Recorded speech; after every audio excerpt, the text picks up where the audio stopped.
Gracias, buenos días Patricia, William, Johnny, Osiris y por la presentación, ¿verdad? De nuestros amigos, saludando también a los que siguen este espacio de la opción de la mañana, que realmente con ustedes están bien orientados e informados de todo el acontecer nacional. Afortunado de estar con ustedes. Día del Peatón, tú eres uno de los creadores de la ley de tránsito, una ley que no me gusta mucho, pero es la que tenemos, una ley mostrenca, Ay, Dios mío. que beneficia a los tigres del transporte, pero bien, ese es otro tema.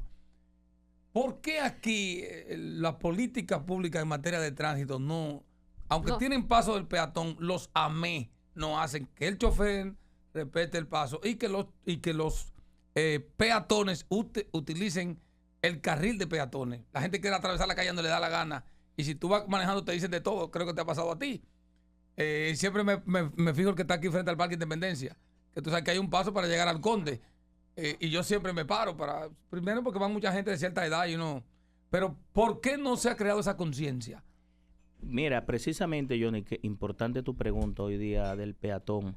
La ley 6317 establece un capítulo exclusivamente para el peatón. El peatón, junto con el pasajero y el conductor, son los usuarios de las vías públicas, y sobre ellos deben, como bien tú dices, establecerse políticas públicas para no solamente concientizar, educar, sino también que en caso de que violen, sancionar.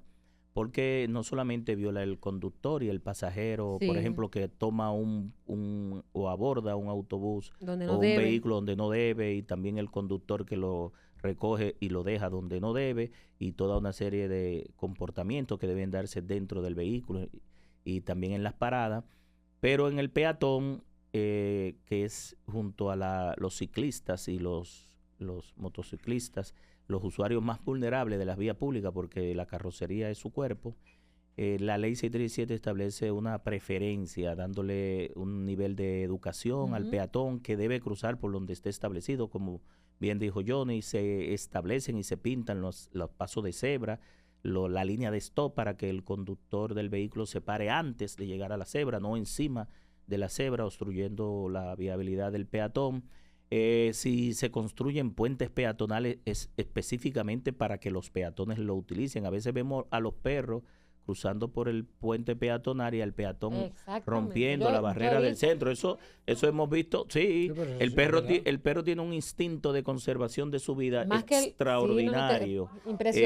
Impresionante. No, eso tú lo ves a cada rato. La gente cruzando por debajo y el animal cruzando, usando el puente, intentando salvar su vida, porque verdaderamente eso es debe ser lo correcto. Pero también nosotros debemos advertir a los conductores que también deben ceder el paso y el peatón cruzar por donde esté establecido. Si no está pintada la línea de cebra, el paso de cebra, hay una distancia que establece la ley de 1,5 metros sobre el cual debe pasar el peatón y tener preferencia.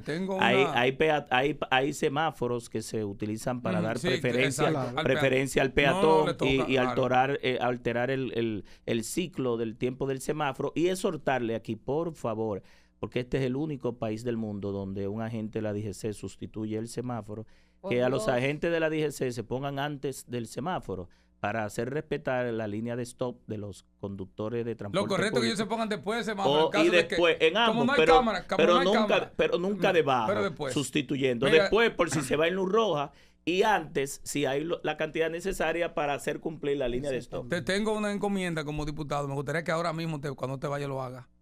Un pedimento, un clamor. Frente al central de las Fuerzas Armadas hay un peatonal declarado peligro público, se va a caer.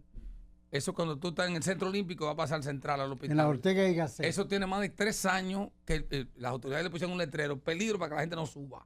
¿Cómo es posible que 3 años, 4 años, desde el gobierno de Danilo estoy yo luchando para que ese peatonal lo habilite, porque ahí van muchos pensionados al hospital y los pobres tienen que ahí atravesar? Me gustaría que tú como diputado asumiera eso, porque incluso las autoridades reconocen que no se puede utilizar. Tiene un letrero peligro, yo no sé si te lo has visto, un letrero restringido, que yo qué.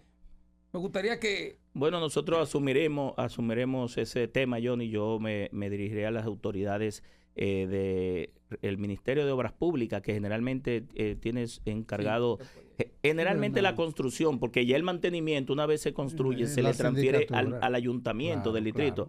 Lo que pasa es que los ayuntamientos siempre alegan que no tienen recursos, que no tienen la cantidad de presupuesto que tienen el Ministerio de Obras Públicas y otras instituciones, y siempre le dejan incluso hasta el tema de los semáforos y la señalización horizontal y vertical al Ministerio de Obras Públicas.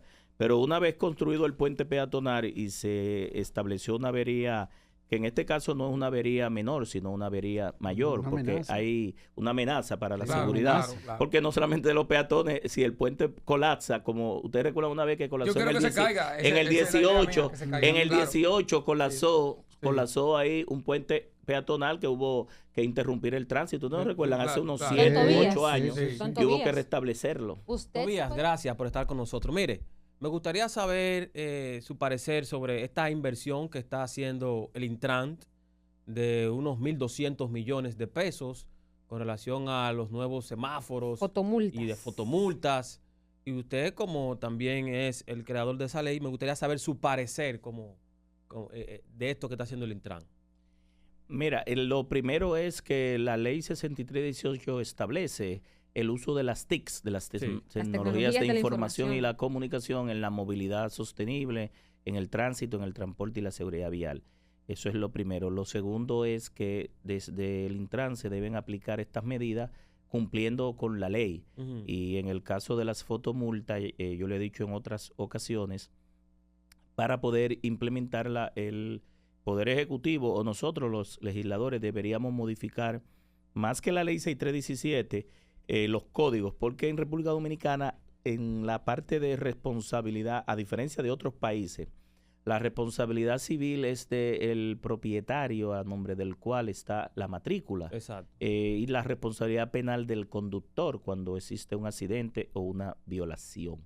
Y en ese sentido, cuando tú vas a llenar un acta de infracción vía tecnología, vía cámaras o fotomultas, se la vas a aplicar a la placa del vehículo.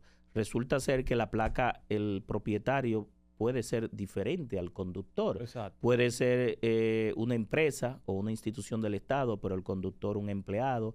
Puede ser que Johnny me haya pedido el vehículo prestado a mí, él se parqueó mal o se fue en rojo o excedió la velocidad. La multa la infracción no se la van a mandar a Johnny, me la van a mandar a mí, que soy el propietario del vehículo y a nombre del cual está. Entonces habría que llevar, y aquí yo lo veo difícil porque estimo que el Intran estaría queriendo posiblemente recaudar dinero, ¿verdad?, por estas infracciones, porque con la tecnología se puede llegar a multar elementos que la gente de la DGC, porque no vamos a tener 10 millones, casi 11 millones de agentes de DGC cayéndonos cada uno de nosotros detrás. Y aquí nosotros debemos llegar, más que a tener muchos agentes de la DGC en la calle, a que no haya ningunos y que nosotros respetemos la ley.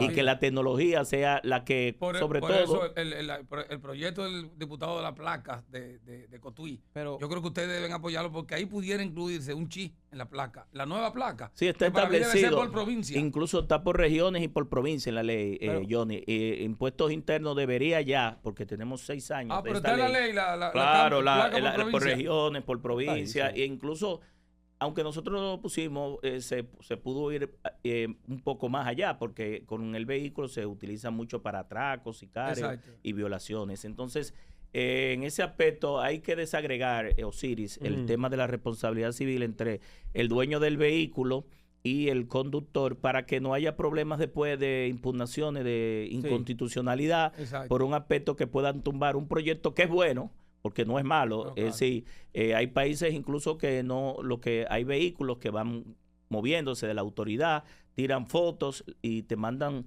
la infracción, pero resulta ser que el propietario y el conductor no son los mismos. Pero esto es un problema porque podrían estar llegando multas a personas que no han infringido la ley. Claro, entonces la responsabilidad es individual y personal. Entonces tú se la estás enviando y la vas a pagar.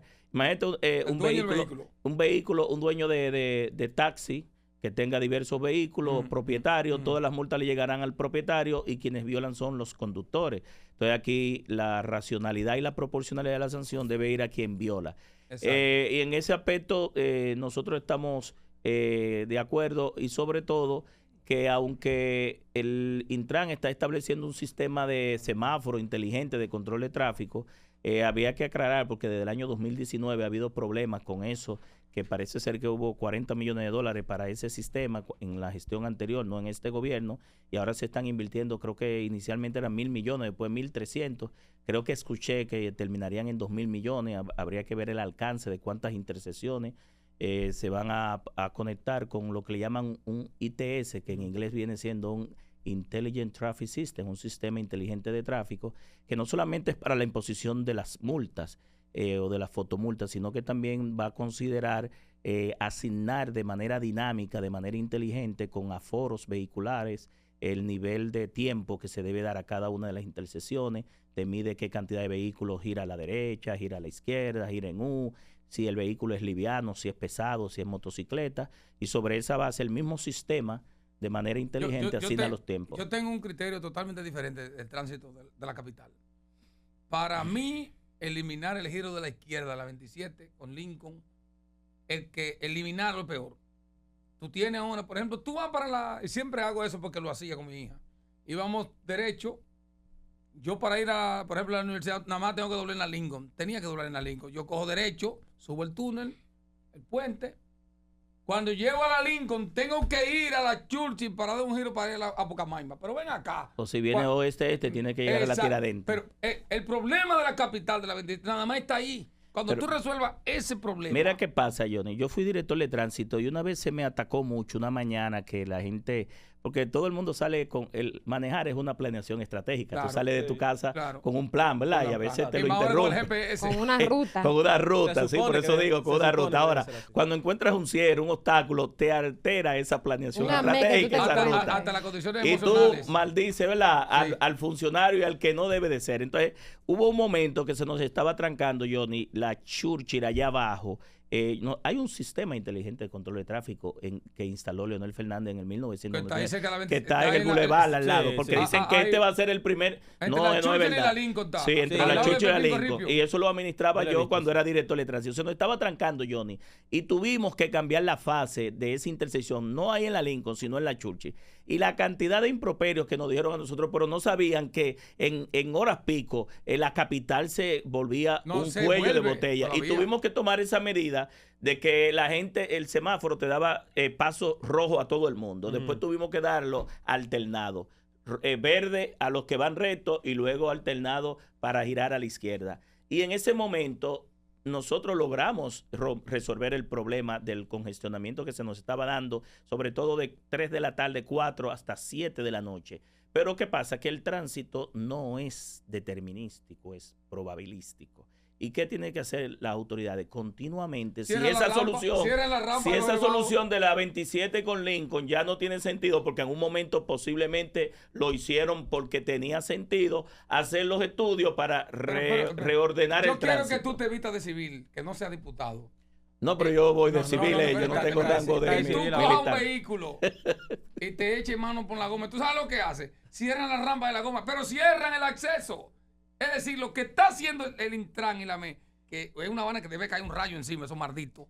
¿Sabes lo que hace? Que le meten unos conos y tú que vienes, que va para aquel lado, tienes que coger a México y pasar a México la más tres esquinas. No, hombre, que le meten. Un rayo, una vaina, porque eso yo no puede quisiera ser. saber, señor Tobías Crespo, a propósito de que se ha criticado mucho esta gestión. Lo que dice Johnny va muy de acuerdo con lo que dije ahorita. A él se le está alterando su ruta y su planeación estratégica, pero posiblemente sea en beneficio de muchos. No sé si me entienden. Esos malditos me van a matar de corazón. Sí. Posiblemente la medida le afecte a Johnny, pero beneficie a miles. No, mira, es una cuestión lógica.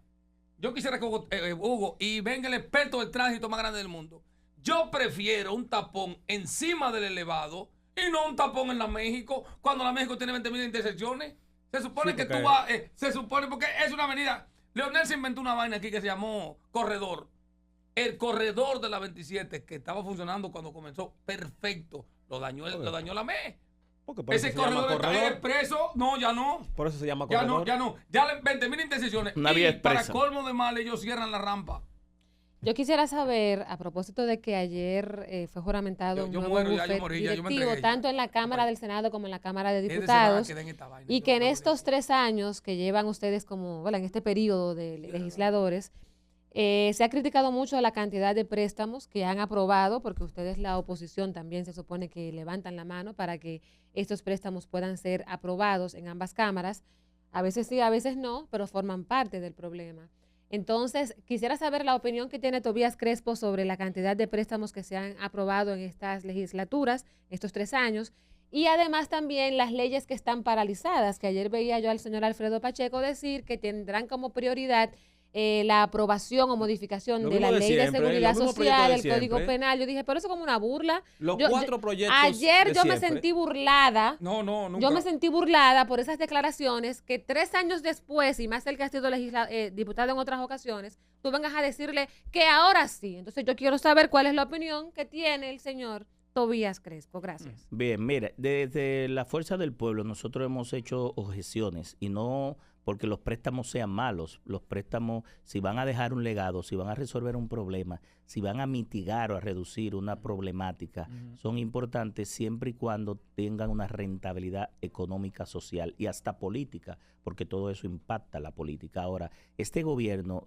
en 3 años ha tomado 30,000 millones de dólares, lo que nunca ningún gobierno desde 1844 hasta la fecha había tomado. 30,000 millones de dólares. Este gobierno está cogiendo préstamos para pagar préstamos, lo que el ministro de Hacienda le llama manejo de pasivos, que es coger préstamos para pagar préstamos. Peor aún, el presidente de la Fuerza del Pueblo, Leonel Fernández, y es presidente de la República, escribió un artículo hace una semana sobre cómo el gobierno está cogiendo estos préstamos, lo deposita en el Banco de Reserva, crea un certificado financiero con préstamos y tiene acumulado 385,000 millones de pesos, y el costo de capital que representa colocar eso es más caro que lo que paga de interés, lo que significa que estamos haciendo un negocio donde pierde el pueblo dominicano. Y cuando tú ves, mi amiga Patricia, esos préstamos, la mayoría son para apoyo presupuestario.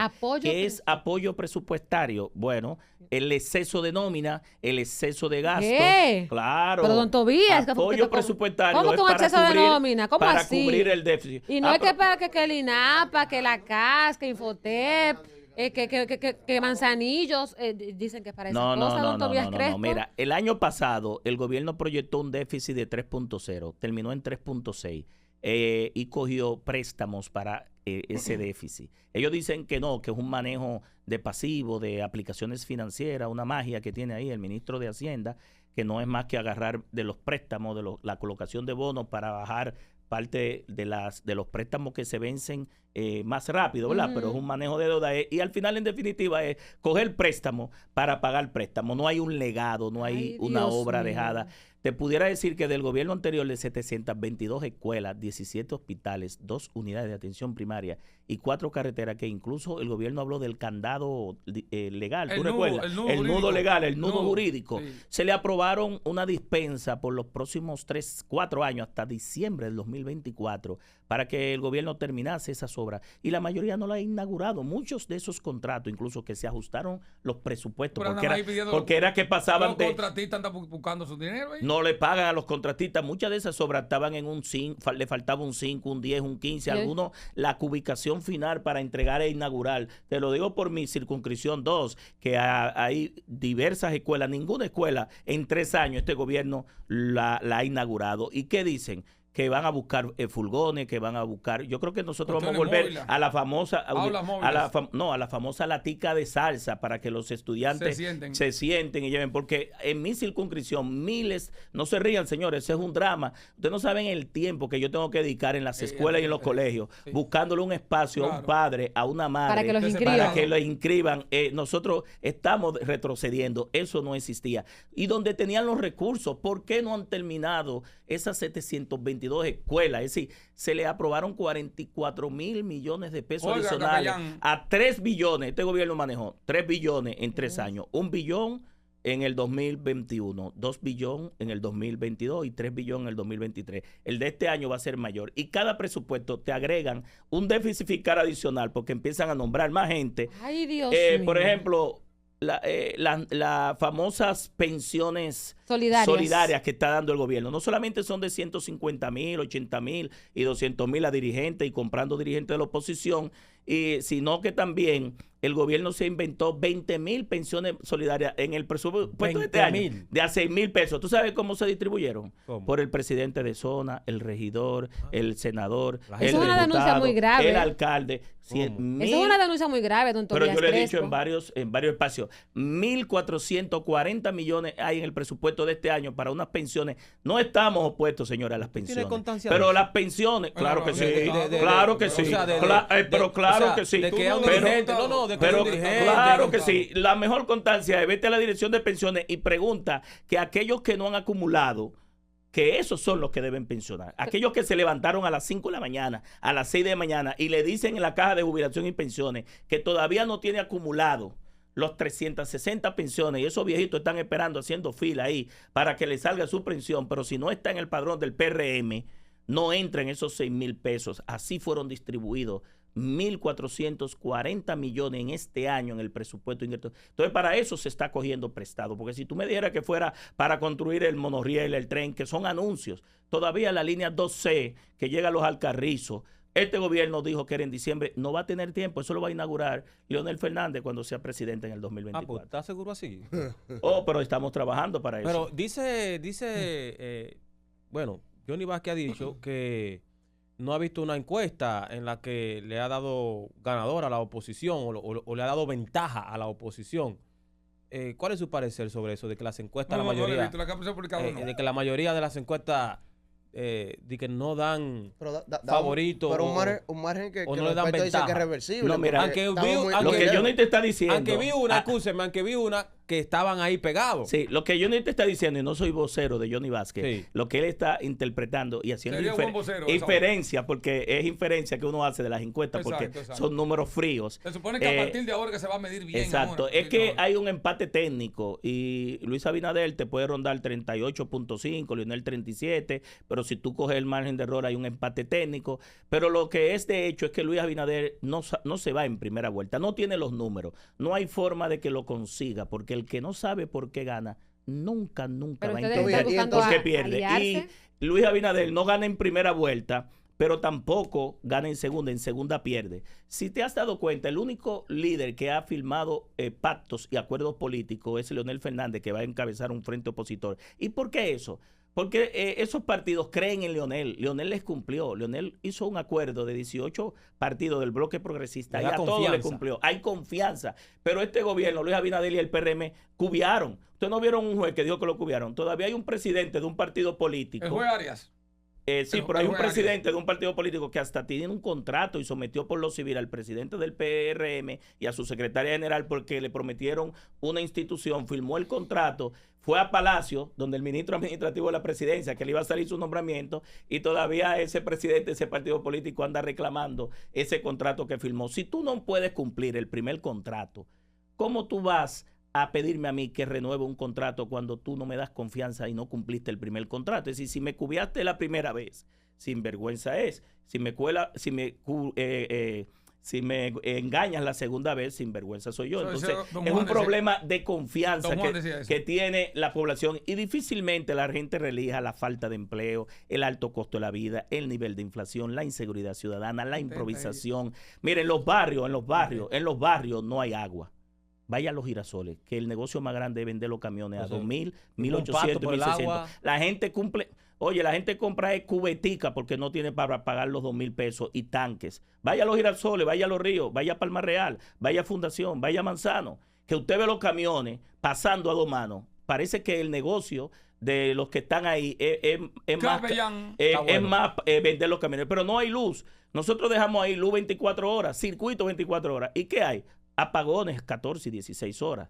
Se dejó incluso prepago todos los servicios. Yo te estoy hablando de mi circunscripción. No hay agua, no hay luz, no hay cuarto en la calle. ¿Sí? Porque el nivel de movilización del dinero no se está viendo. El gobierno El gobierno liberó, no, pero espérate, denunciado por un senador de ellos mismos, el gobierno liberó 60 mil millones de pesos de una facilidad rápida, 54 mil millones de pesos de encaje legal, y que para los sectores productivos, micro, pequeña y mediana empresa, vaya usted a ver. 5 grandes agarraron ese dinero y no duró ni media hora. Después el engaño fue tan grande. Hubo un senador de ellos que dijo que se aliaron ahí 15 bancos y violaron 19 leyes, 19 bancos y violaron. Hubo que liberar 25 mil millones después de pesos hubo que, no, 30 mil más, pero no de inmediato, sino semanal. Y como quiera lo tomaron las mismas personas. No hubo una pequeña, una mediana empresa que pudo acceder a esos fondos. Cuando llamaron a los bancos, le dijeron, ya eso se agotó. Entonces, eso es que ellos mismos cogen el dinero a un 3, lo prestan no a un 9, como dijo el gobierno, a un 20, a un 10, a un 15. Ellos mismos se prestan el dinero. ¿Y cómo se llama eso? Desde el gobernador del Banco Central, el ministro de Hacienda y el sector financiero. Es una triangulación. Peor aún. Aún así, el gobierno le pidió un adelanto de 25 mil millones de pesos al sector financiero por 7 años. Oigan, sin ir al Congreso. Eso es un préstamo.